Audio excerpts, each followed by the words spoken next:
Although fictionalized, the following film was inspired by actual events.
Nobody kills himself over grades. I mean, especially Kip. I don't think he passed a class his whole life. Excuse me. Hey, Paul. What's that man upstairs do? How'd you hear? It's on TV already. Did he leave a note or anything? Hey, check it out.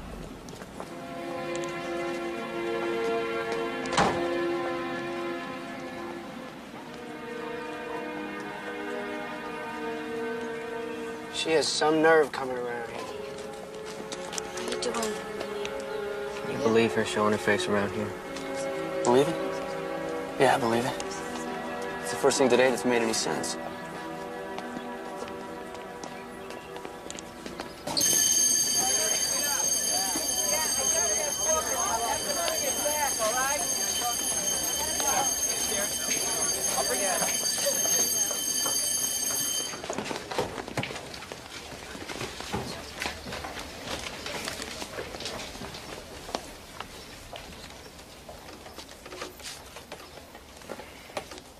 Today we were supposed to talk about the contrast in styles among writers who came to prominence during the Jazz Age. But at the moment, Hemingway and Fitzgerald seem pretty irrelevant to me. I'd like to share something with you I think is appropriate. Patsy, would you do the honors?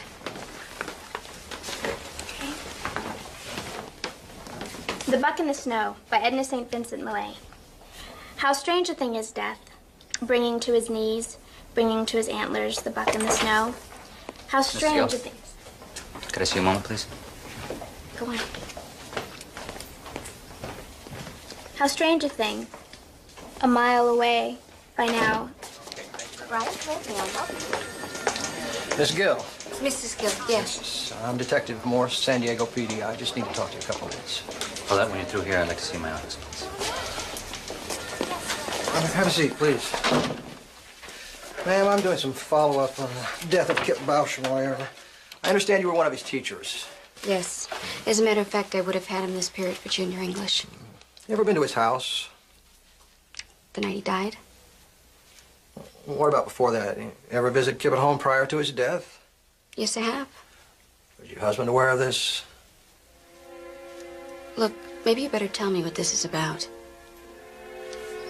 Well, ma'am, there have been allegations made by several of Kip's classmates that you and Kip Bauschmeyer were lovers. A high school is a rumor mill, Detective. That was one of many stories making the rounds. But I can assure you, that's all it is, a rumor. Mrs. Gill, the people who are making these allegations are not saying they heard you were having sex with the boy. They're saying they went over to his house a couple of weekends in a row and watched you have sex with him. Look, I've been in trouble before, Mr. Turner. Got a few priors, but this time I swear they got the wrong guy. I got the picture. Can you tell me how the window of Dr. Frank's Mercedes came to be broken? I have no idea. I think I was just the first guy the cops saw when they got to the scene. Story of my life. Wrong place, the wrong time.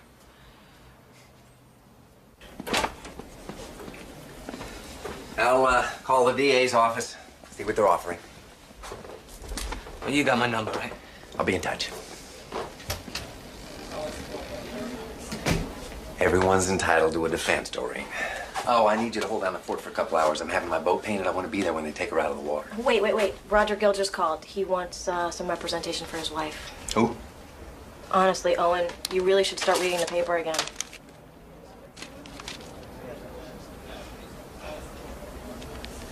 Get my ex-wife on the phone. Paulette and Kip had been lovers for some time, or so the story goes. Rumors started circulating, and eventually the boys, Garrett Evans, Paul Preston, and Stuart Cardale, confronted Kip about it. Kip told them the rumors were true, and when they didn't believe him, they decided to prove it to them by arranging for them to come over and watch him having sex with her. This kid sounds like some victim. Why'd he kill himself? Nobody seems to know. But the night of the funeral, the boys told their parents what they'd seen. The parents called the police. The school fired Mrs. Gill a month later. Our paper broke the story. You say that with some pride, Roberta. Well, it's a big story, Owen. I mean, you know. Attractive young teacher, secret trysts witnessed by the sons of prominent citizens, suicide.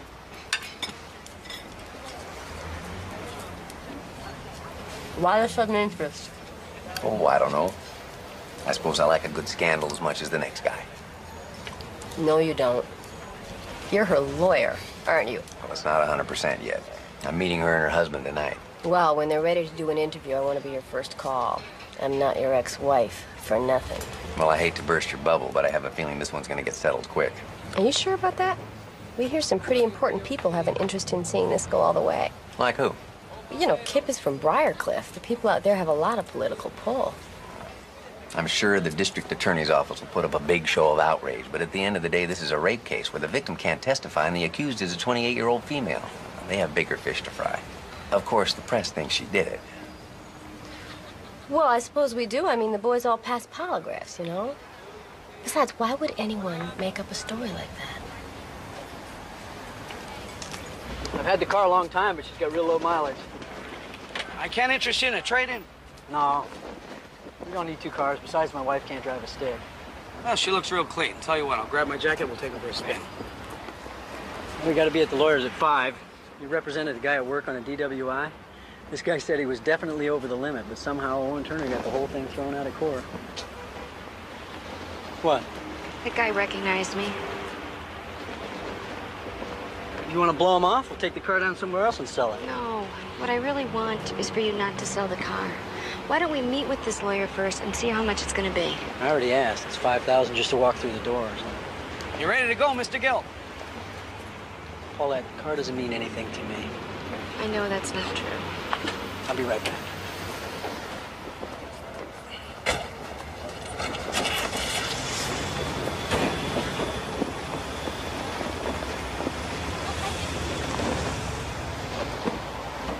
For those of you who have never had class with me before, let me tell you what you can expect. This is junior English. We're going to be studying some of the great works of literature. Excuse me, Skill. This here's Kip Bauschmore. Hey, Kip. Oh no, here's trouble. Nice to see you too, Patsy. Hi. Just go find a seat. Go, now. I think I'm in love. I wanted to like those jokes on unemployment, Bushmeyer. If I were you, Mrs. Gill, I'd separate him from his cronies. He's a lot less funny without an audience.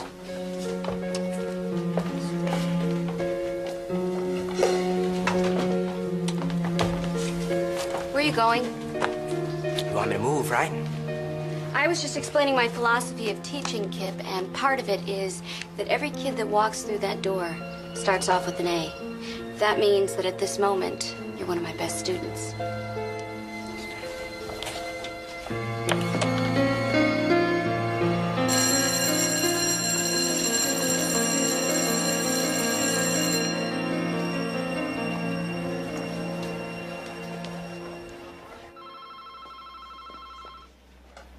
Law offices? I'm sorry, Mr. Turner's with a client at the moment. Mrs. Gill, on Friday you will be charged with 2 counts of sexual assault. Am I gonna have to spend time in jail? You will be out in an hour tops. Now, the good news is their case sounds very weak. I gather they don't have a shred of physical evidence, and obviously the victim can't testify, so. That's just what the other lawyer said going into the school board hearing. Mr. Gill, I understand you were out of town on the nights in question. Is that right? That's right. I have National Guard duty 2 weekends a month. I do have an alibi for one of those nights. I was out to dinner with Patsy Newbeck. Oh, who's that, a girlfriend? Another one of my students. I understand you also spent some time with Kip outside of the schoolroom. Would you describe him as promiscuous? What the hell kind of question is that? An important one. Promiscuity can be a defense on sexual assault. That's going to be your defense? She did it, but it's okay because he wasn't a virgin? Mr. Gill, look. No, you look. I thought I explained this over the phone. My wife didn't do this. These people are on a witch hunt. And we need a lawyer who's willing to take them on. Mr. Gill, I understand that you have both been through hell. Now, if you want something for your pain and suffering, I suggest you contact a civil attorney. I'm a criminal defense lawyer. My job is to see your wife acquitted by whatever means the law allows. It's been really tough on Roger. After I was fired, he had to drop out of school and get a job. And the publicity has... It's been really hard to take. Well, I can tell you it's only going to get worse. That's why I'd like to explore the possibility of a plea bargain. But I'm innocent. You didn't ask me that, but I am. Sometimes I think those of us in law enforcement can lose track of what's really important. Like being able to send your kids off to school without worrying about them being molested. So am I concerned that the prosecution of Paulette Gill is a waste of time and money? No. In fact, I would say the message I'm getting is quite the opposite. Pam, if you have any follow-up questions, come on. Thank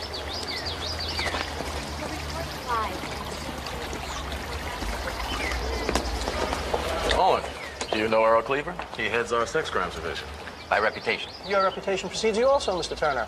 Shall we find a room? I understand your office initially declined to press charges.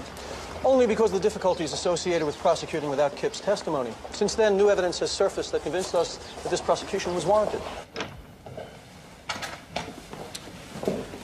I was just telling Earl what a zoo it was this morning. Given the nature of this case, I think it's safe to say we should all anticipate intense media scrutiny. Yes, well, it's good to see you're doing all you can to minimize that, Earl. Given all the hoopla, I'm surprised you didn't assign a second chair. Oh, Hugh is the second chair. I'm the lead prosecutor on this. You mean you personally? Hugh is a fine prosecutor, but the DA and I both felt that given the public interest in this case, the most experienced hand should be put on. But we're getting ahead of ourselves, and we're here to avoid going to trial. Here's our offer. She pleads guilty to 1 felony count. We drop the other charge. We recommend that she does 2 years probation. And we'd also want some guarantee that she never teaches school again. Are you serious? Oh, It's a fair offer. If this goes to trial, we'll be asking for the maximum on both counts. She could do 4 years. Oh, come on. There's no evidence that this relationship, if it even existed, was anything but consensual. That's not informed consent, is it? We like our case, Mr. Turner. We have 3 eyewitnesses. These boys are nice kids. Good, solid families, and nothing to gain by lying. Sure impressed the hell out of the grand jury. There's also a statement she gave the police on her. She acknowledges she was in the house twice in November to help him with some personal problems. She did it. We know she did it, and it's going to be easy to prove. Well, I still can't take her an offer like that. She claims she's innocent. I guess we'll see in court.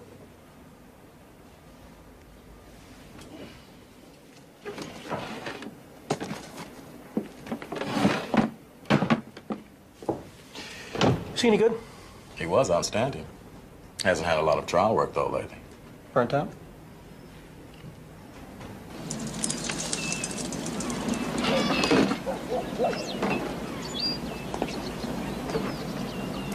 Miss Gill. I saw you on TV again. Yeah, I'm getting to be a real celebrity, Danny. I'll tell you, it's not much fun. Well, at least you look good. I mean, that's something, right? What's with the books? Don't tell me you're back in summer school. Afraid so. You all know what happens. The weather turns nice, suddenly my grades go south. You know, I was gonna ask you, you think you could help me with my homework again this summer? Oh, gee, Danny, I don't think that's such a hot idea. Danny! Oh, hell. Get in the house. All I was doing was now. talking to Get in the her. house. Don't talk back to me. I will deal with you later. I told you to leave him alone. He talked to me first. I don't care if he did talk to you. Nothing says you gotta answer. This is my What the hell's child. going on? It's okay, Roger. Your wife was talking to my boy. I told her last time I would call the police, and I will. Well, maybe what your boy needs is a Roger, leash. that's not necessary. Look, you're on my property, lady. Now get the hell out before I call the cops. You know something? I cannot wait until they lock you up. People like you do not belong in decent company. Roger. You, get in the house. I wish you wouldn't get into it with her, Roger. You know what she's like. Anyway, I'm glad you're home. I'm dying to call Owen.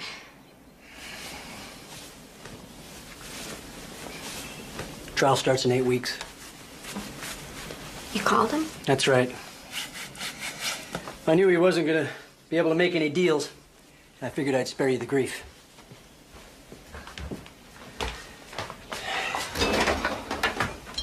I don't want to be spared, all right? Roger, I'm the one who's going on trial. You sure seem relaxed about it.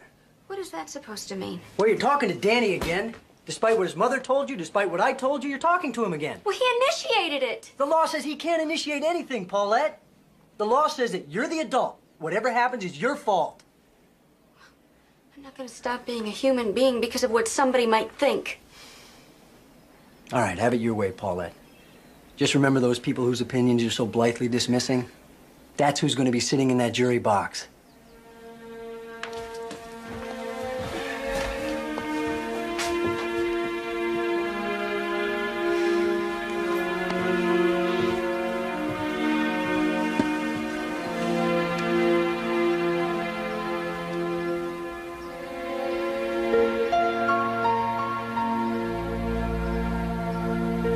I hope your coach isn't going to give you grief about missing football practice. He doesn't have much choice. If I don't get my grades up, I won't be on the team. You know, Kip, you have a real flair for language. Spelling, however.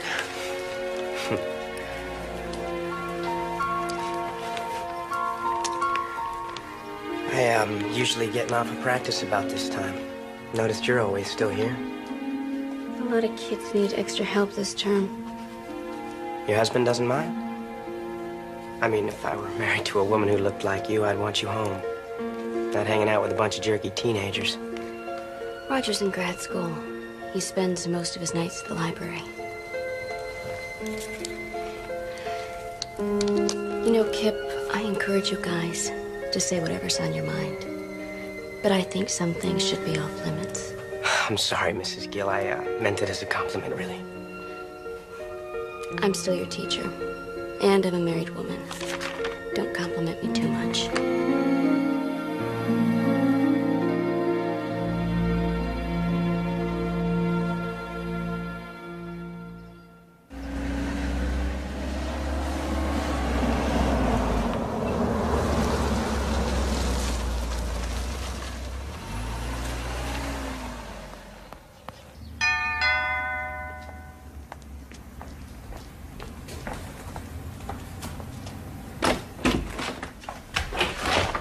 Hi, Miss Newbeck, Patsy Newbeck.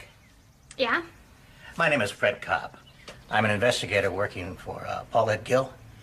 I was wondering if I might ask you a few questions. Mrs. Gill was telling me that you and she had dinner on November 17th last year.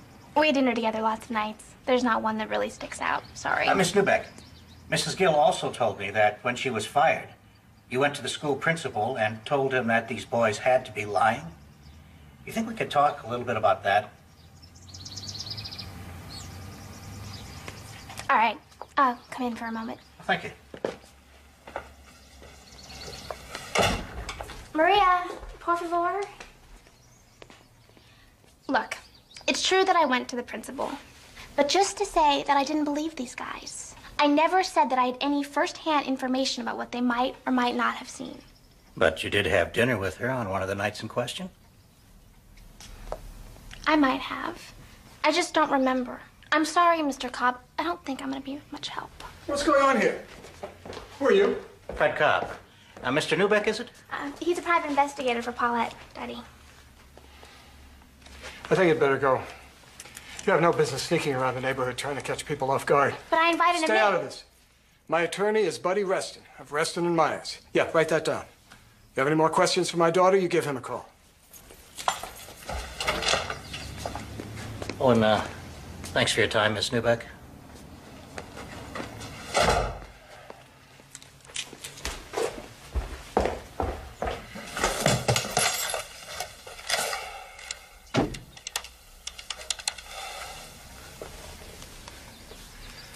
Let me have Evie Bashmore, please. Evie, Don Newbeck. Listen, I think it might be a good idea if we got everybody together. Hey, let's not overreact here. It's not like she wasn't going to put on a defense. So I spoke to Earl Cleaver, let him know what's going on. I also spoke to my own attorney, who tells me that we're under no legal obligation to cooperate. What about witnesses planning on testifying for the prosecution? Makes no difference. Stewie and Garrett are under 18. They can't even be contacted without your consent. But Paul just turned 18, Don. He still has to give his consent, Margie, unless her attorney gets a court order, which Cleaver thought was very unlikely. Would you excuse me for just a moment? Sure. I'm so sorry you all got dragged into this. Evie, you put that thought out of your head. Garrett has told me many times that he has no regrets. And Stewie and Paul feel the same way. Hey, where are you going? Out. Without saying hello to our guests? I'm in a hurry. Suit yourself. But the problem will still be here when you get back. Look, Daddy, for the last time, I don't know anything about Paulette and Kip. I think you do know something. The way you and that Gill woman palled around, hell, you probably know everything. Patsy, do you understand that it's not just about Kip's family anymore? Do you know that if Mrs. Gill is found not guilty, she can turn around and sue the boys and their families, our friends, for everything they own? And there's a bigger picture here, Patsy. There really is. Somebody has got to protect our way of life from sleazy influences like that. Do you understand that you go to a public school that is better and safer than most private ones? You think that happens by accident? Well, if it happened in Briarcliff, Daddy, I'm sure you had something to do with it.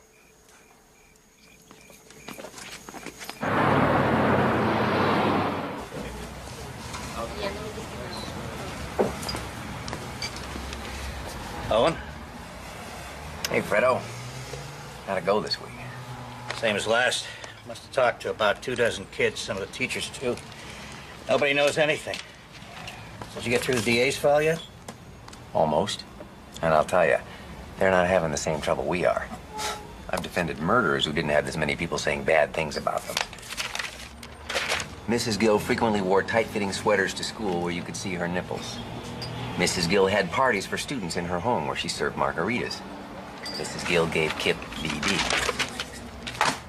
Roger Gill told me this thing was shaping up as a real witch hunt. So what now? Once you get past all the hearsay and innuendo, Cleaver's whole case really comes down to the testimony of these boys. I think our defense has to be that they are just flat out lying. Well, what's their motive? Well, their friend had just killed himself. Somebody had to take the heat, right?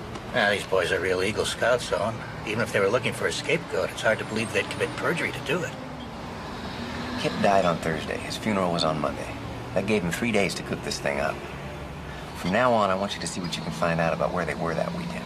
Yeah, I'll do my best. I haven't seen you this worked up in quite a while, Owen. You know, I don't mind a fair fight, but these rich folks are ganging up on our client, Fred. That irritates me. They may be ganging up on her, but that doesn't make her innocent. You have doubts about that? She seems like a real nice lady. On the other hand, it's been my experience that there's usually at least a little fire at the center of this much smoke. I don't want you to be concerned about this lack of cooperation. It's not unusual. And Cobb will keep talking to kids right through the trial. Well, what about Patsy? She wasn't too helpful. But calling her presented certain problems anyway. Like what? She's not a perfect alibi. You could have had dinner with Patsy and then gone over to Kip's. And I think we want to soft pedal your extracurricular relationship with these kids as much as possible. Now, a number of people have commented on Kip's flirtatiousness with you. I'd like to know a little more about that. It was strictly a teasing kind of thing. For example, there was one day last term. We hadn't really spent much time together, so you can imagine my surprise when he blurts out, I would kill the guy who would make love to you. "What is that supposed to mean?" That's my new pickup line, Mrs. Gill. What do you think? I think a girl your age would probably prefer a less direct approach. Guess I'll have to keep practicing. Yeah.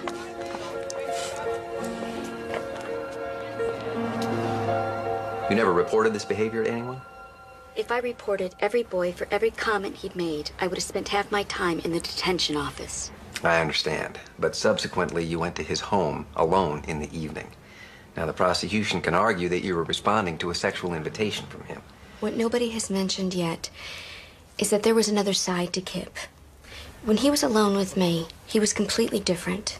Serious, sensitive. That was the side I was interested in. I don't think he believed me.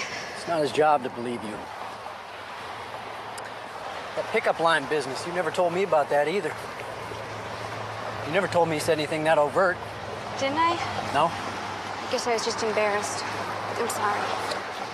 Listen, it's still light. You want to stop and get some coffee or ice cream or something? No, Paulette. I just want to get home.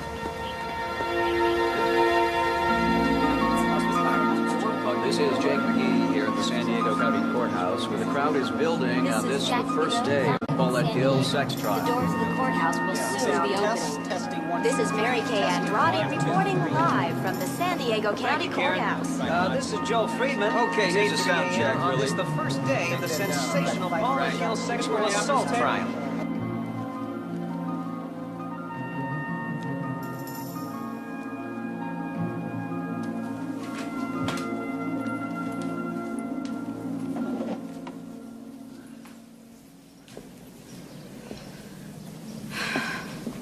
Relax, Roger. We have plenty of time. I'm gonna wait outside.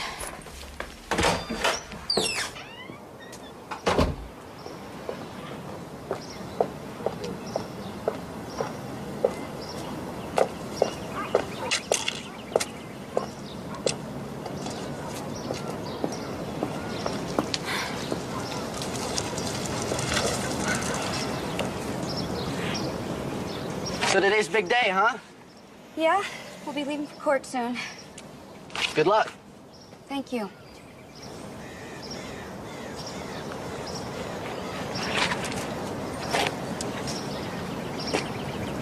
So how's school? Well, actually, I'm running for student council. Can you believe it? Danny, that's wonderful. Yeah. I mean, it's just for class rep, but, actually, I gotta give a speech this afternoon. I had to come up with a platform and everything. You want to take a look at it? Oh. Now's not really a good time. Besides, your mom would kill me. She already left for work. Please, Miss Gill? It'll only take a second.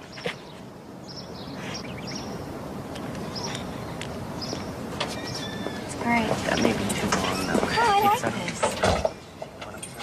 And then if I could... Paulette, for crying out loud! It's all right, Roger. His mom's at work. I'll just be 1 minute. But you know what's great is that you have a job right here. So it lightens everything up. And I'm gonna end it here with one also. That's really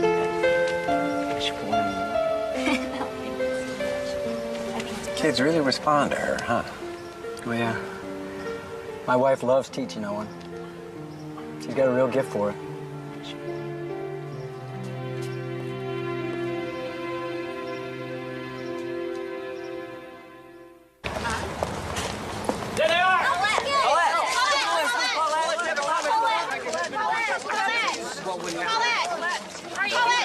Raise your right hand. Do you swear the testimony you're about to give is the truth, the whole truth, and nothing but the truth, so help you God? I do. Would you state your name for the record? My name is Evie Bauschmoyer. I live on Bridle Ridge Road with my husband Wayne and my daughter Tracy. My son Kip also lived there with us. Mrs. Bauschmoyer, I know this is painful, but would you describe how you first learned that Kip had killed himself? I'd picked my daughter Tracy up from school. I had just finished grocery shopping.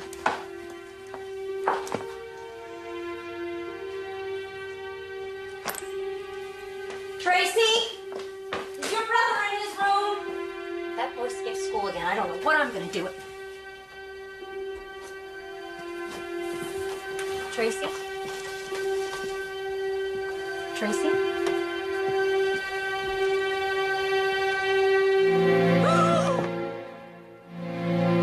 Mommy, what's happened to Kip? He's sick, honey. Come with me. Tracy, now! Call a doctor. I called my office. I asked them to notify the authorities. I needed to deal with my daughter right then. And then I phoned my husband.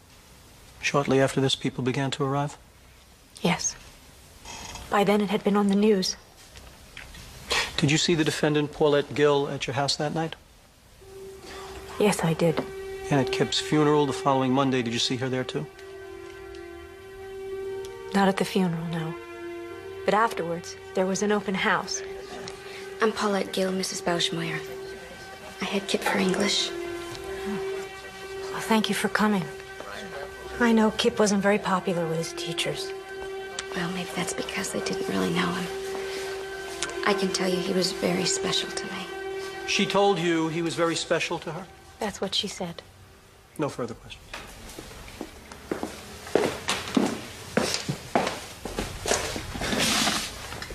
Mrs. Bauschmoyer, isn't it true you blame this woman for the death of your son? I wouldn't say that, no. Naturally, we wonder what influence she may have had. Isn't it also true that when the DA's office initially declined to file charges, you called persistently until that decision was reversed? My son had been molested, Mr. Turner. How do you know?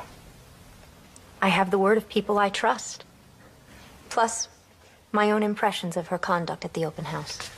I believe you said she came by to pay her respects, told you she taught your son, liked him personally, and gave you a hug. That's correct. What is it exactly you find so peculiar about that, ma'am? It was obvious she thought of herself more as a friend than a teacher. So you find it strange that she liked Kip enough to consider him a friend? Objection, argumentative. Sustained. Mrs. Bauschmoyer, there were other teachers at Kip's funeral, weren't there? At the funeral, not at the open house. On the nights of November 17 and 24, do you have any knowledge of Paulette Gill coming to your home? Well, Kip's room was at the other end of the house. We wouldn't have any idea what was going on in there. You had a dog. Wouldn't your dog bark if a stranger came to your home at night? I suppose she would. Did you recall her barking on either of those nights? No.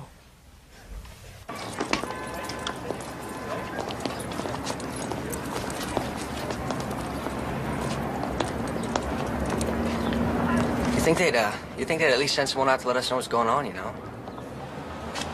I don't know how you guys can all be so casual about this. Paul, come on, all right? We're all in the same boat. Yeah. You know, it's starting to sound like you're sorry you're even here. I'm not saying that. Just real stressed out by all this, you know? Okay. Look, let's just not forget why we're here, all right? Yeah, we're here for him, man. That's right. We're here for Kip.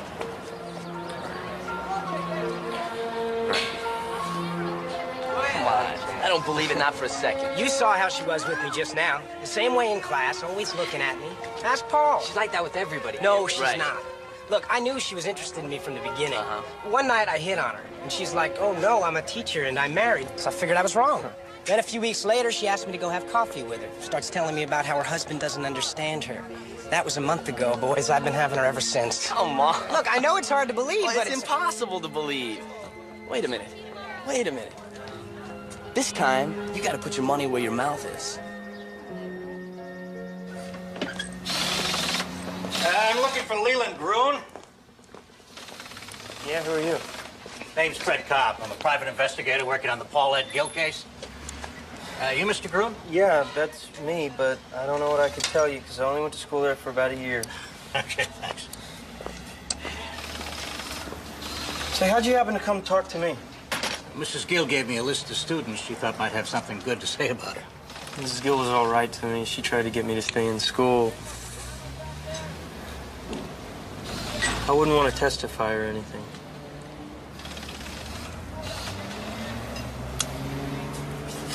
Come on. These other guys, Garrett, Paul, and Stewie, were part of the most popular crowd in school, and Kip had been part of that crew too, but there was some kind of falling out.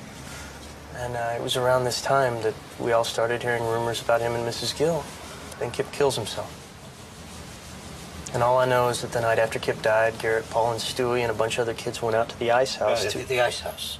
What's that? It's a factory out near Miramar, and kids from school used to go out there and party, and I heard that's where they decided to make this up. I talked to a lot of kids this summer. Why haven't I heard about this before? Oh, I know I wasn't in any rush to come forward. Personally, I don't care what people think, but my parents had just joined a country club. Wait a minute. Are you saying you felt that you were discouraged from coming forward? You guys really are in the dark about this, aren't you?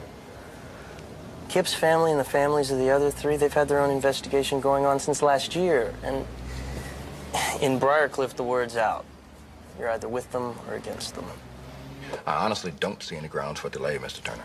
Your Honor, I now have reason to believe that much of this new evidence that Mr. Cleaver claimed as his reason for filing charges comes from a group of citizens who have a vested interest in the outcome of this case. As I understand it, all those people are doing is trying to protect themselves from any possible civil action from Mrs. Gill. There's nothing illegal about that.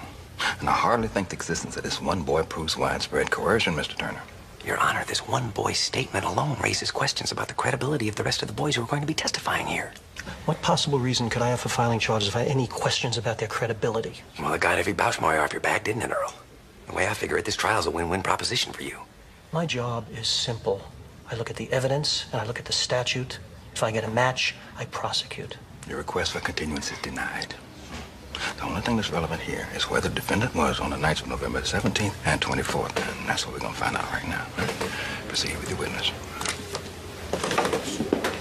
Mr. Preston, what was your reaction when Kip Bauschmeyer first told you of his relationship with Mrs. Gill? It just didn't seem possible. I mean, I'd seen the way they were in class, and I knew she liked him. But I still thought, she's a teacher, no way. And how did Kip respond to your disbelief, Mr. Preston?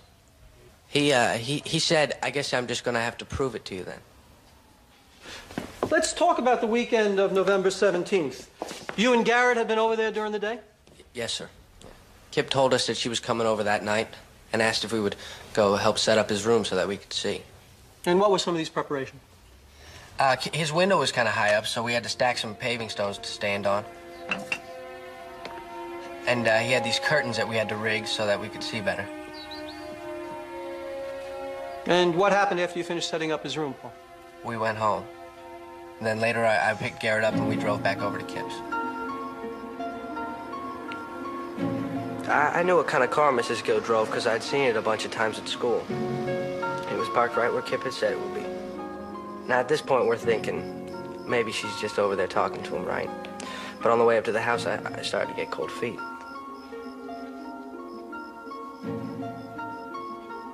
I said I didn't want to go, so Garrett went first.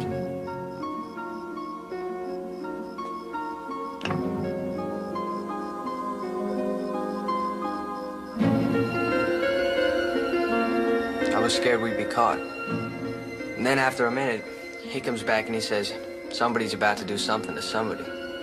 And that's when I went up to the window.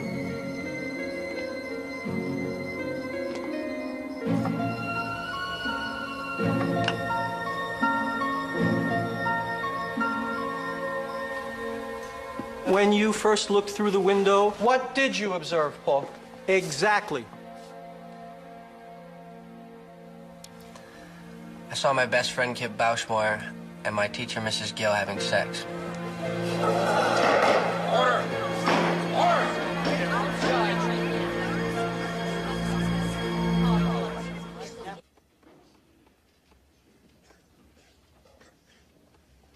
Your witness, Mr. Turner. Mr. Preston. Yesterday, you described preparations you made in order to better see Kip and the defendant having sex. For example, you stacked up some stepping stones. Do you recall why you did that? It made it easier to see. Your Honor, may I? Would you step over here, please?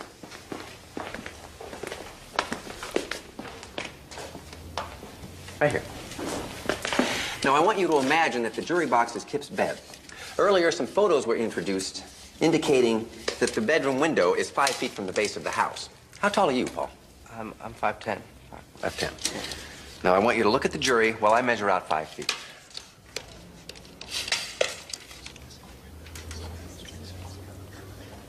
Yeah, Garrett's shorter, I think. Actually, he's an inch taller, but okay. I'll measure out 2 more inches.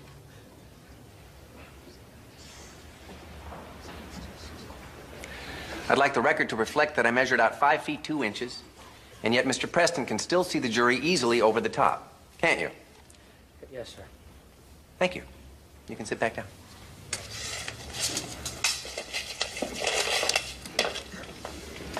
Now, when you were before the grand jury, you testified that after Kip and Mrs. Gill had made love, he turned the lights off to signal that they were finished. Do you recall that being part of the plan? Yes, that's right. He said, when I turn the lights off, you guys have to leave. So what you're saying is they made love with the lights on, and then when they were ready to go, he turned the lights off and they got dressed in the dark.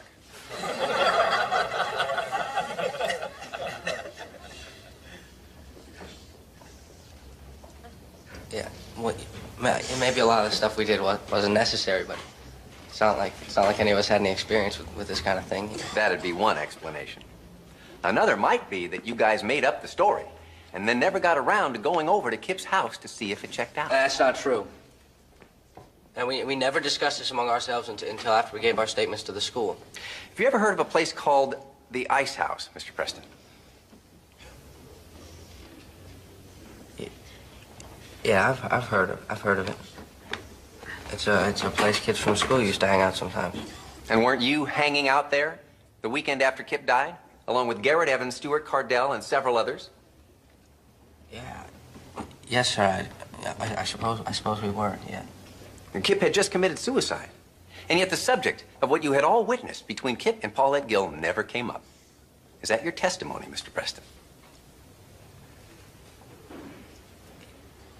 Mr. Cardell, could you please tell us what happened on the weekend of November 24th? The weekend of November 24th, Paul and I were staying over at Kip's house. His parents had already gone to bed. We were just getting ready to watch video when the phone rings. And what time was this? About 11:30. So Kip's on the phone for a couple minutes. When he gets off, he's got this great big grin on his face. And he says to Paul, it's on again for tonight. At that point, they told me that Mrs. Gill and Kip had sex the weekend before. And what did you think of all this, Mr. Cardell? I believed it. I had her as a teacher. You could say I'd seen her in action. Order. Let's leave the humor to the lawyers, Mr. Cardell. Please proceed. So anyway, Paul and I go outside to wait. About 10 minutes later, she shows up. I watched for 45 minutes, maybe.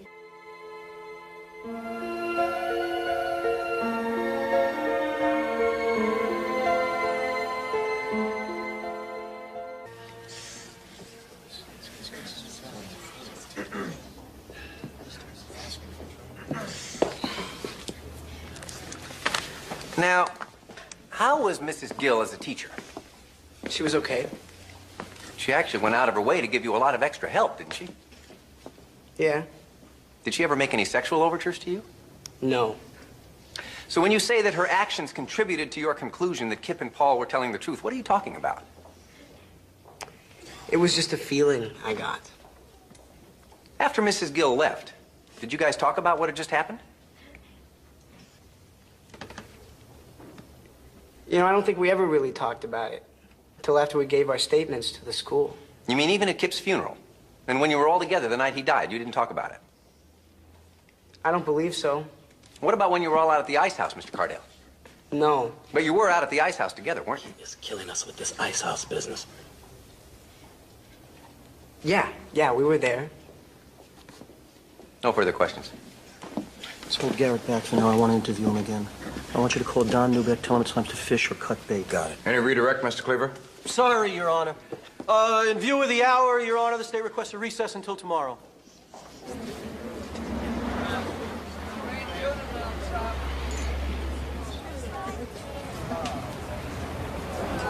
You were great today. Now, that's not just my opinion. The whole press corps is talking about how you're kicking their butts. Well, it's early yet, but thanks, Bob. So why the long face? I guess I'm still bugged by the way Cleaver stood by while the town held its inquisition. Oh, don't be such a Boy Scout.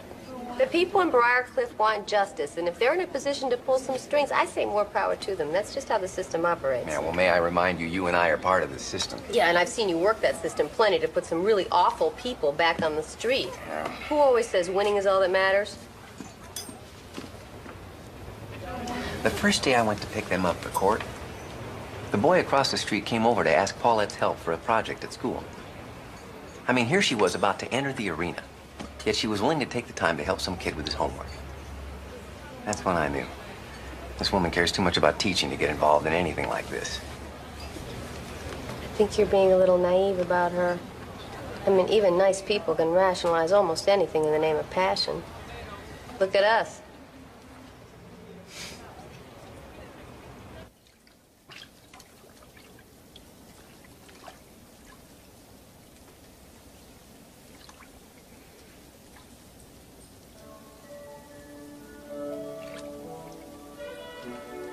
Roger?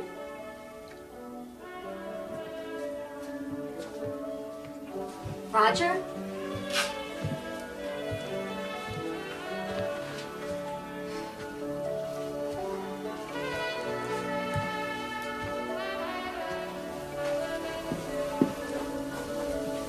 You know, it occurred to me I haven't cooked for you in ages, so I decided to whip up a special batch of my stir fry. Come here. This is really sweet of you. Like it? Sit. Thank you. Let's go in. Would you like some champagne, my dear, huh? Champagne, too? It's either that or diet cranberry juice. Decided to live dangerously.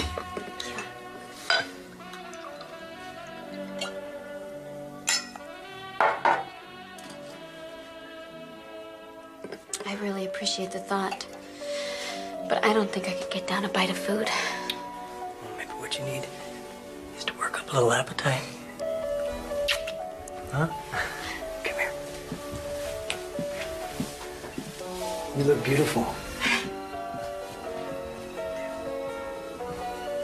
Oh, stepping on your feet, am I?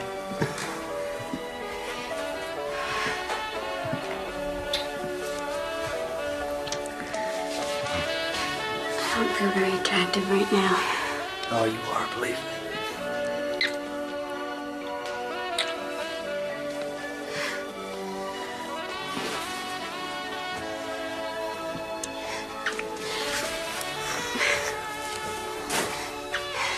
It's okay.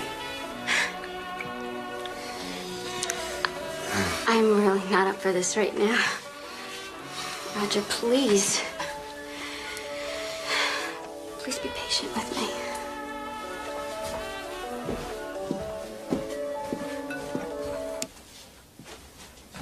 As the boys' vice principal, it was my decision to transfer Kip Boschmeyer into her class.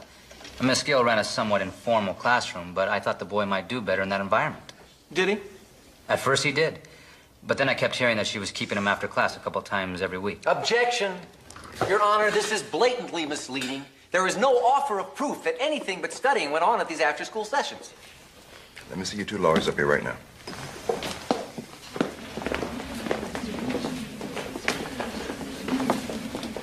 Mr. Cleaver, what is your theory of admissibility on this? Given her informal manner and her willingness to meet with him one-on-one, Kip no doubt saw these after-school sessions as an open invitation. To do what? Study? I'm going to sustain the objection.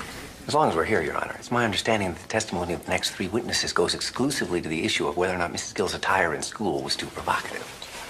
Again, Judge, it's our contention that her relationship with Kip was just part of a whole range of unacceptable conduct. Perhaps. But I'm not going to allow her to be convicted of sexual assault based on what she wore to work. Now, do you have any other questions for this witness? No. Step back.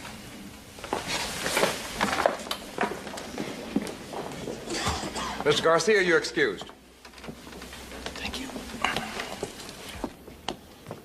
You have any other witnesses you can call at this time? We do, Your Honor. She's not on our list, having only recently come forward, but she is in the building and ready to testify. Call your witness, Mr. Cleaver. The state calls Patricia Newbeck.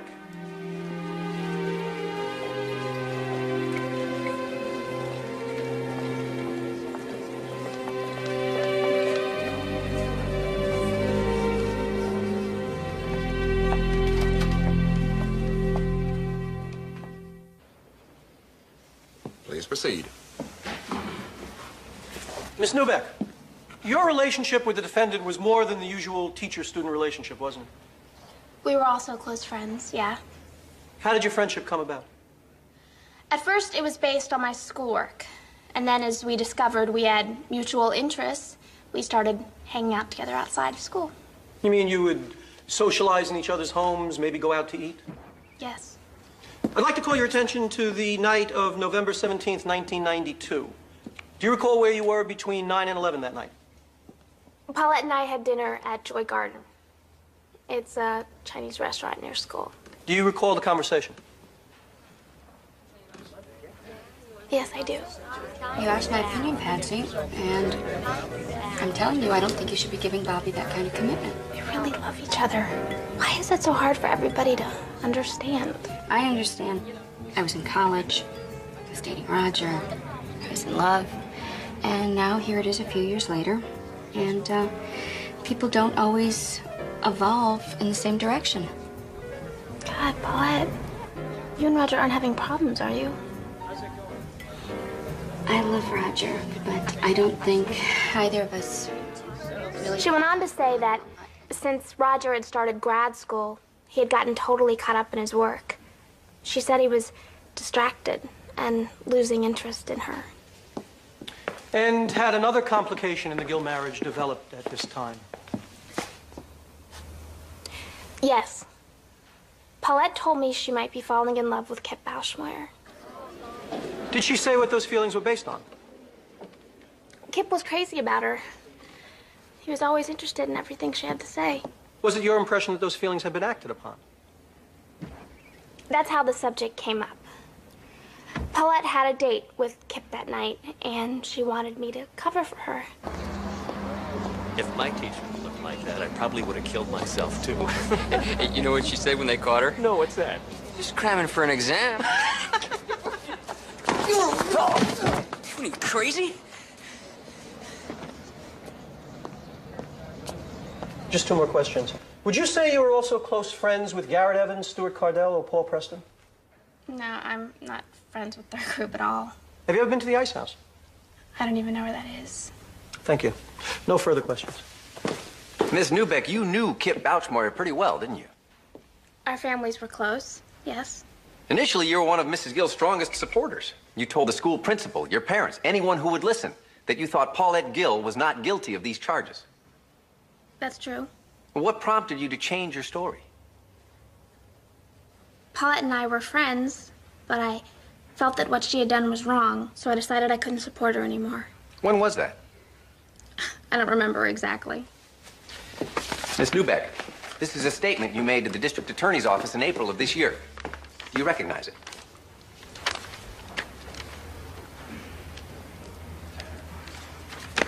Yes.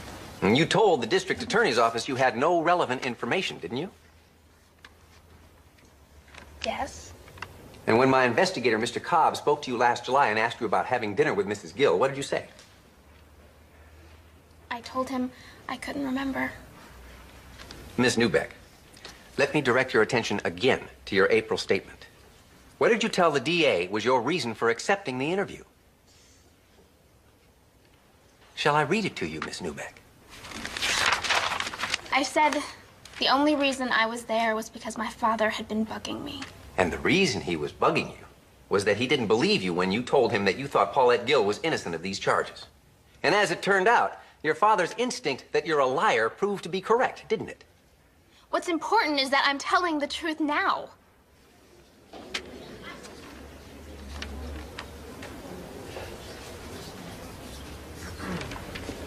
No further questions.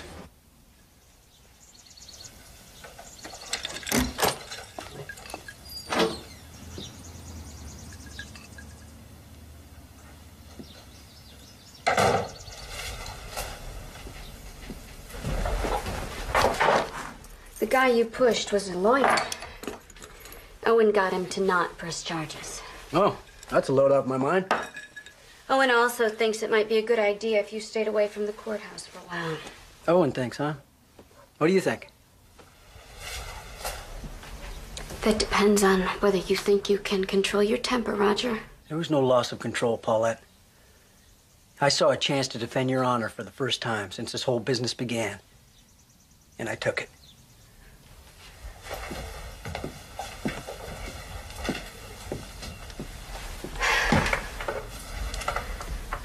If you'd like to listen, I'd like to try to explain about Patsy. Discuss our problems with her or not? She took things I said at different times out of context. What context could there possibly be for talking to this girl about our marriage?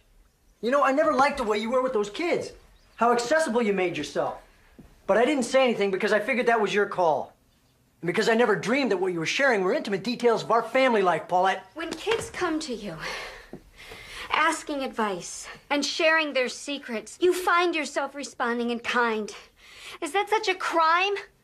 Depends on how far it went, I guess, huh? Are you asking if it's all true? No, but when they say you didn't keep your distance, they're not wrong, are they? You did cross over the line, and you brought this down on us as surely as if you had slept with him. Maybe it's not such a bad idea if you did stay away from court. Well, I wish I didn't have to go to court, believe me. Our friends in the press, they'd have a field day. I don't care much about appearances right now. Well, I do. I'm not going to give those bastards any satisfaction. Let me spell it out for you. I don't want you there anymore. If that's the only reason you have for coming.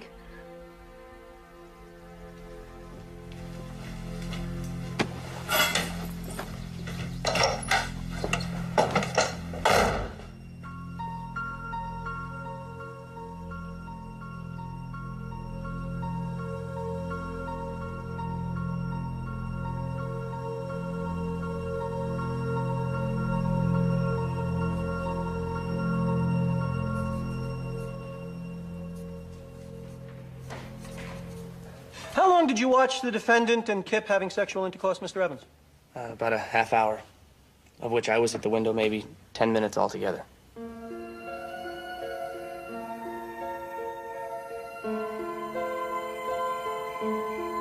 Now, why is it that you decided not to tell anybody about what you'd seen prior to Kip's death? Kip asked us not to. He was worried about getting Mrs. Gill in trouble. And I think also we felt a little ashamed. Now, this place, the Ice House, you and your friends did go out there. Yes, sir, the night after he died. Did you and Stuart Cardell and Paul Preston conspire to make up this story at the Ice House, Mr. Evans?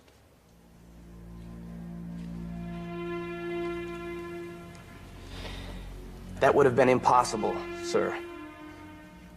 We went to the Ice House on Friday. By then, I'd already told my mother and some other police officers what I knew. No further questions. All Garrett's testimony really proves is that he was the first one to tell the story. We can argue that he was the ringleader, but it hurt us. And as for Patsy Newbeck, Can't we call Leland Gruen? unfortunately, his story about the Ice House isn't a first-hand account and wouldn't be admissible. Cobb can't find anyone who will admit that they were actually there. Paulette, this whole thing is going to come down to your testimony.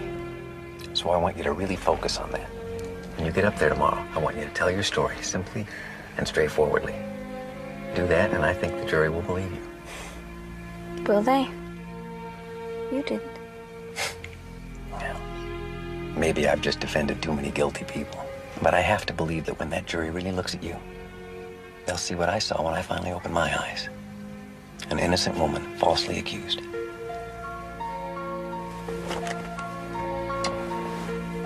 night, Owen.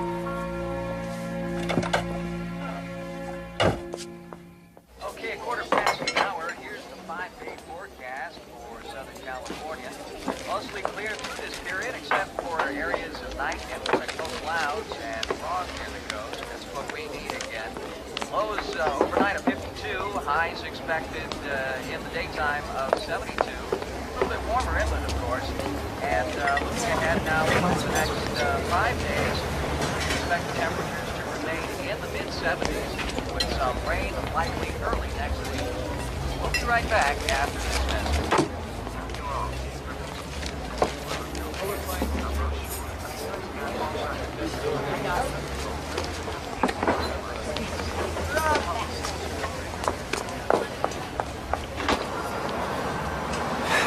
Mr. Gill, we haven't met. I'm Roberta Rosen with the San Diego Ledger. You media people seem pretty chummy with Mrs. Boschmoyer. Ever ask her what she's doing here?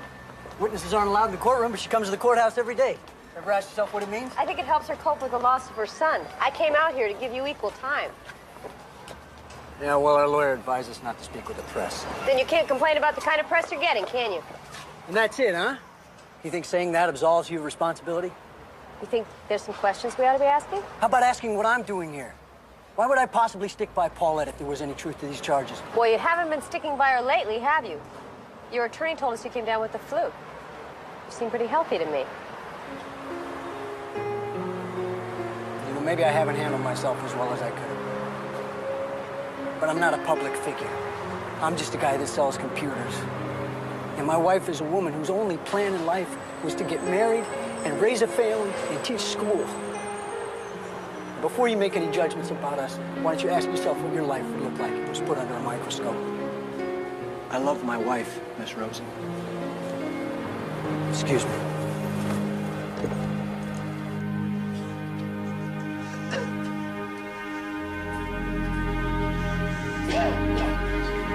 Mr. Turner, are you ready to proceed? The defense calls Paulette Gill.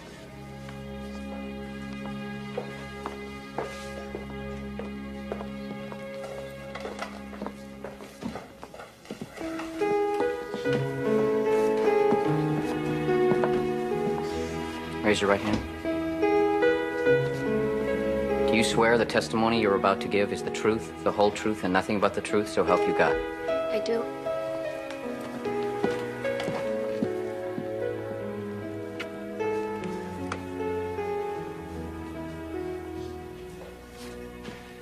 Mrs. Gill, why did you decide to become a teacher? I'd always admired my own teachers, and I liked working with kids. And how long had you been at Briarcliff High School when you met Kip Bouchmoyer? About 2 years. We heard testimony that the decision to transfer Kip to your class was based on the idea that you and he would have a rapport. Is that your recollection? Not really. I think it had more to do with the fact that I was the most junior member of the department, and Kip had a reputation of being a troublemaker. Was that reputation well-deserved? Make thick my blood, stop up the access and passage to remorse. That I think he was misunderstood. Teachers sometimes forget that while you're testing the kids, they're also testing you. Come to my woman's breasts and take my milk for gall. I'm not saying we didn't have our moments, but overall, I think we did end up with a pretty good rapport. We also heard testimony that you spent time with kids outside of school. How do you account for that? All I can say is that I grew up in a very small town where our teachers were our neighbors, people we saw at church. So it just seemed natural to me. And it was just a couple of students like Patsy that I felt particularly close to. And was Kip another one of those students? Not at first, but there came a time when Kip began to seek me out on a more individual basis. Do you recall what brought that on? It was around the time when he was kicked off the football team. It's not fair. They said all I needed to do was get a passing average, not pass every class. Hey, did you hear? Kip's off the team. Yeah, of course I heard. I'm co-captain, aren't I? That's a tough break, man. Just hate letting you guys down while the team's on such a roll. Yeah, well, I wouldn't lose too much sleep over it, Kip. I'm not saying we couldn't use you on the team, man. Just don't act like you're indispensable or something. Why you always hassling me, man? Because someone's got to let a little air out. Otherwise, you'd float away under that big head of yours.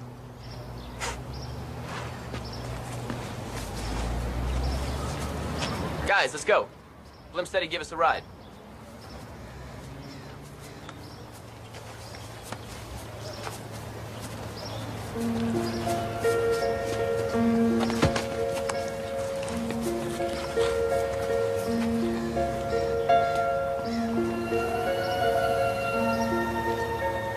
Missed you in class today, Kip. Hey, Miss Gill. I had to go down to the principal's office, get this thing with my grades straightened out. I told him what he needed to do was get some more teachers like Mrs. Gill. If they were all as pretty as her, the whole football team would be on the honor roll.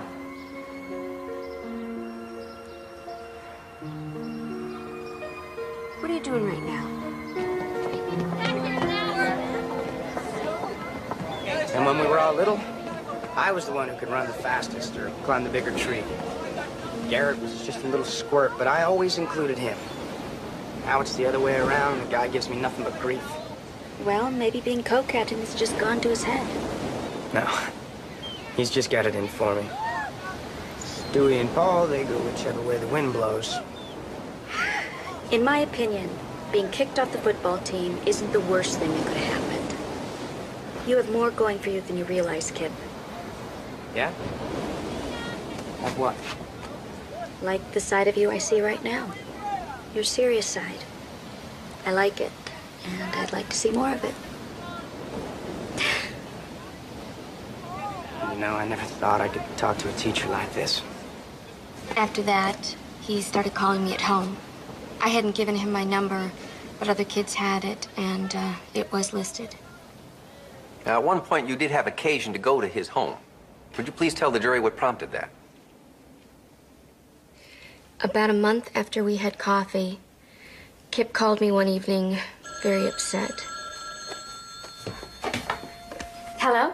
Mrs. Gill, I need to see you. Kip, what's the matter? Please.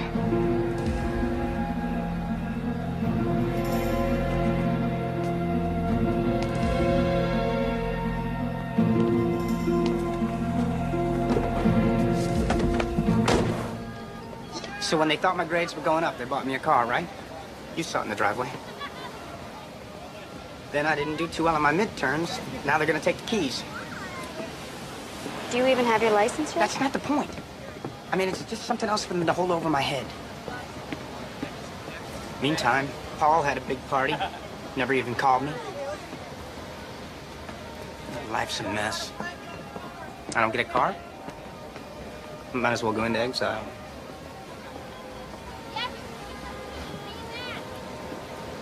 I'm adopted. Did I ever tell you that? I am. My older brother got all A's in school. Dad always asking me why I couldn't be more like Michael. Of course, Mike's their natural son. Let's see, that makes me what? The unnatural son? I'm sure your father doesn't feel that way. What about your mom? They just don't get it. Not like you do. You're the only person I can really talk to.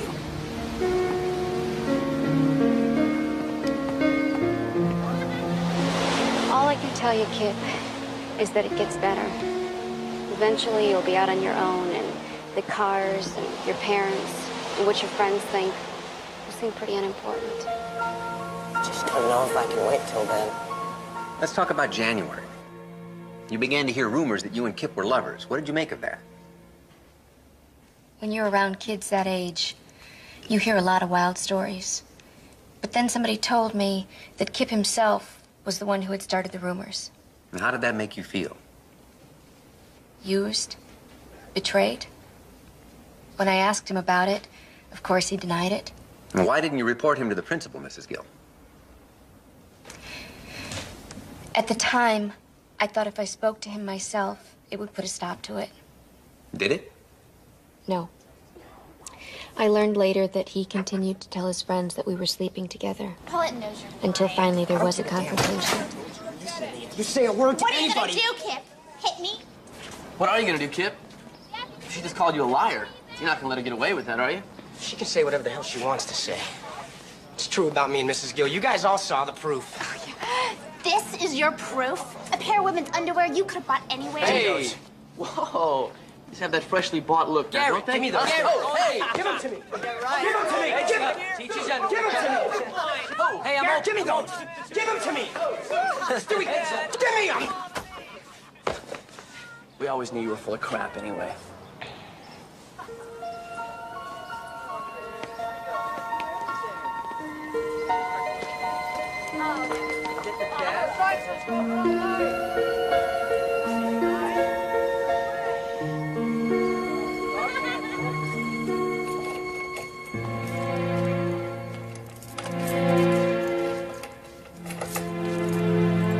What's the matter? Think you know? Kip, I've had a long day. I don't have time to play guessing games. I'm talking about Patsy.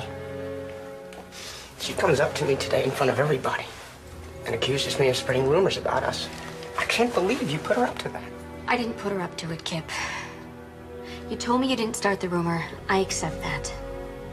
Let's just leave it there. There was more to it, though.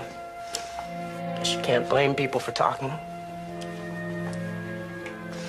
But that's the way it always goes for me. As soon as I get close to a girl, she backs off. Kip, listen to me. There was never anything more between us than friendship. And there was never going to be.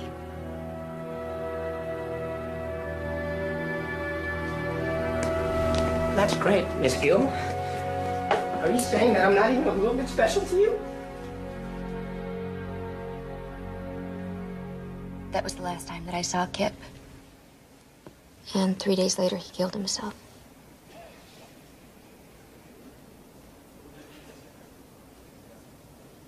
Thank you. No further questions, Your Honor.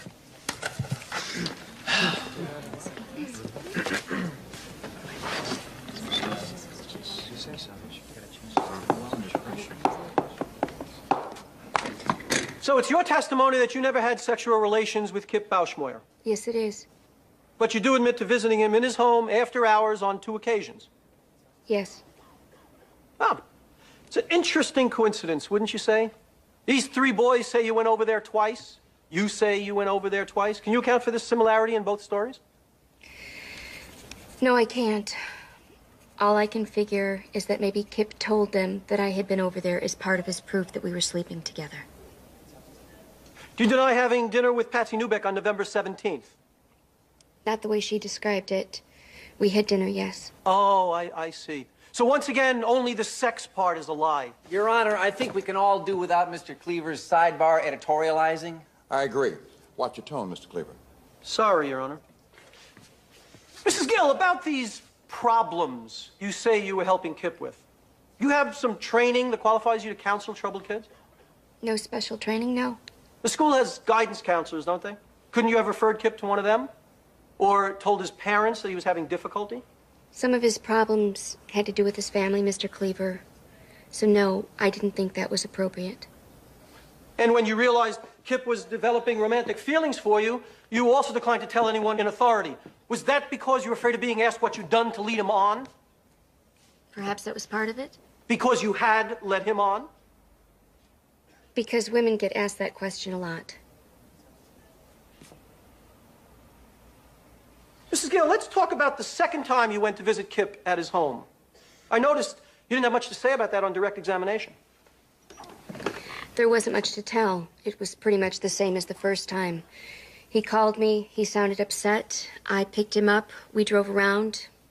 When he calmed down, I brought him home. Mrs. Gill, your own testimony proves this was a far different encounter. Because by then you knew that this young boy was interested in a lot more than hand-holding, didn't you? Yes, I knew he had a crush on me. And yet you went to see him anyway. You, a married woman, a teacher. This student calls you, and you rush right over there. You drop whatever you're doing. Now, would you do that if you didn't have some feeling for him? He sounded like he was in trouble, Mr. Cleaver. No, Mrs. Gill. I submit you went because you cared for him, too. All right, Mr. Cleaver, I admit it. I cared. It's hard not to care about a kid who wants to be liked so much. And yes, looking back, I think that maybe it wasn't the greatest idea to go over there. But at the time when he called me, begging me, please come, Mrs. Gill, you're the only person in the world I can talk to, I didn't stop to think, Your Honor. Gee, what's everyone gonna think? I just went. Your Honor. I cared. Gill. I thought good teachers were supposed to care. Gill. That's enough now. Mrs. Gill, do you need a moment? I can go.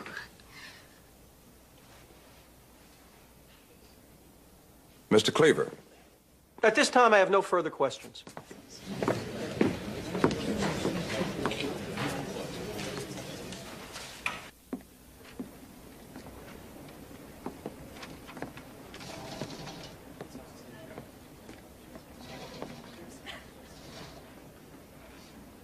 Ladies and gentlemen, during jury selection, I asked each of you what you thought we should expect of our teachers. Each of you indicated that you expected teachers not only to teach, but also to be role models, to provide examples. Measuring from that standard, it's clear that Paulette Gill failed in her responsibility to the students in her care. She claims she drew the line at intimacy. But 3 young men from this town say otherwise. The defense has not produced a single witness who can explain what would motivate 3 boys of outstanding reputation to come in here and lie to you. On the other hand, many witnesses can testify to the fact that time after time, this defendant crossed over the line to what many people would consider unacceptable conduct. She herself admits she met with Kip repeatedly outside of school. Is it possible that this attractive, sexually sophisticated woman did not comprehend the effect this would have on an inexperienced young boy? Let us send a message that in this town, traditional standards of decency are still the measure of behavior, and that those who don't adhere to those standards will be punished. If you apply common sense as well as the law, I am confident that you will conclude that Paulette Gill is guilty of sexual assault. Thank you.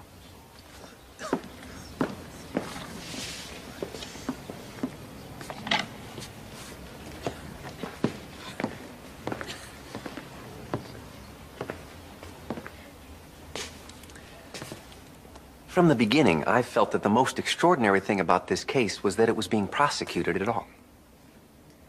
She was intimate with him. That's what they say. Maybe Kip and Paulette did have a kind of intimacy, the kind that occurs when one person reaches out to another person and says you're not alone. And the state has suggested that this case represents a sign of the times. I agree. I think that the prosecution of this woman suggests that we have reached an age when simple human kindness is so rare that those who act out of it come under immediate suspicion, particularly by the people who, in this case, were unable to do what Mrs. Gill was able to do.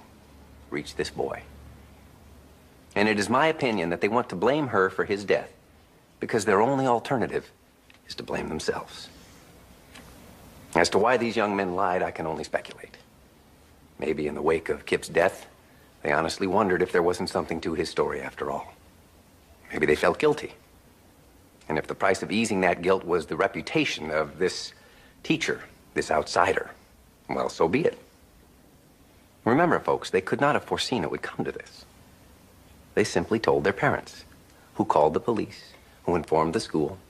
Somebody tipped the press off, and here we are, deciding the fate of this woman on the basis of this same absurd, childish story. It has come to this because at every step of the way, people who should have known better stood by and did nothing. Well, I submit to you now that it's high time somebody in this case stood up and did the right thing. And I'm sure that you will. Thank you.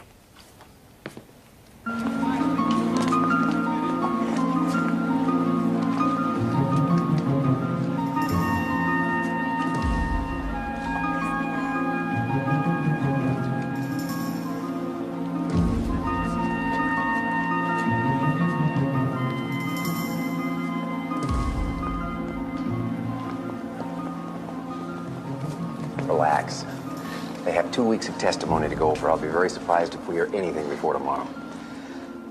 Paulette, I've just been informed by the Bouchmoyers attorney the Bouchmoyers are filing a civil action against me. On what grounds? I haven't had a chance to go through it. I'm sure they've cooked up some theory of how Paulette deprived them of their son. Paulette, now this is really a nonsense suit. It's gonna be okay. No, it's not. This thing is never gonna end. It's all right. No, it's not. I love you, Paulette. We'll get through this. I'd just like to say that money is not the issue here. My concern is that this woman not be allowed to teach anywhere else. My son Kip is gone. But what about the other kids that are still out there? What do they have to look up to? What are their teachers representing to them? Mrs. Bouchmoyer, isn't this lawsuit a little inconsistent with your testimony last week when you said that you did not blame Mrs. Gill for Kip's death? Well, since then, new information has come to light. Mrs. Gill's own testimony shows that such an influence existed. Ma'am, are you just looking for a scapegoat? That's not the kind of people we are. Jury's back. Let's go. Hurry up, go back. Hurry up, let's go. Michael, come on, let's go, guys. All rise.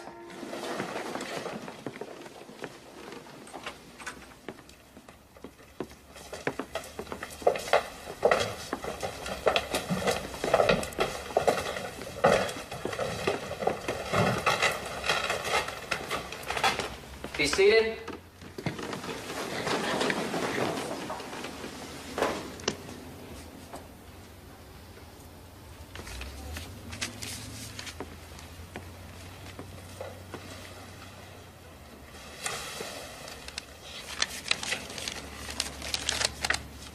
What do you suppose it means, jury only being gone an hour? It means they had their minds made up before they went out.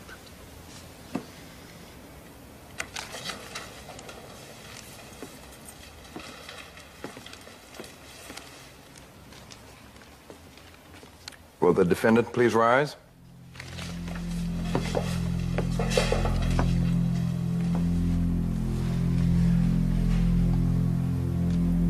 Madam Foreman, have you reached a verdict? We have, Your Honor. In the matter of the state of California versus Paulette Gill, we, the jury, find the defendant Paulette Gill not guilty.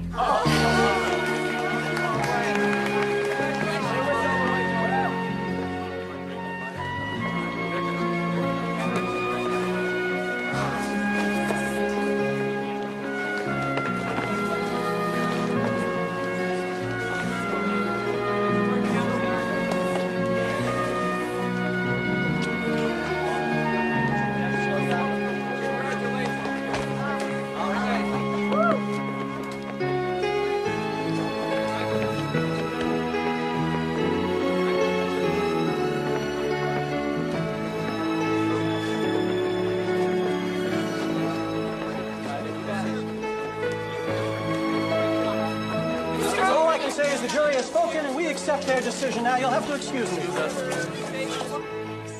Okay. Oh, Paulette, you decide you want to get your teaching credentials back. Let me know. Oh, I'll never teach again. Well, why don't we get the credentials back and then you can think it over?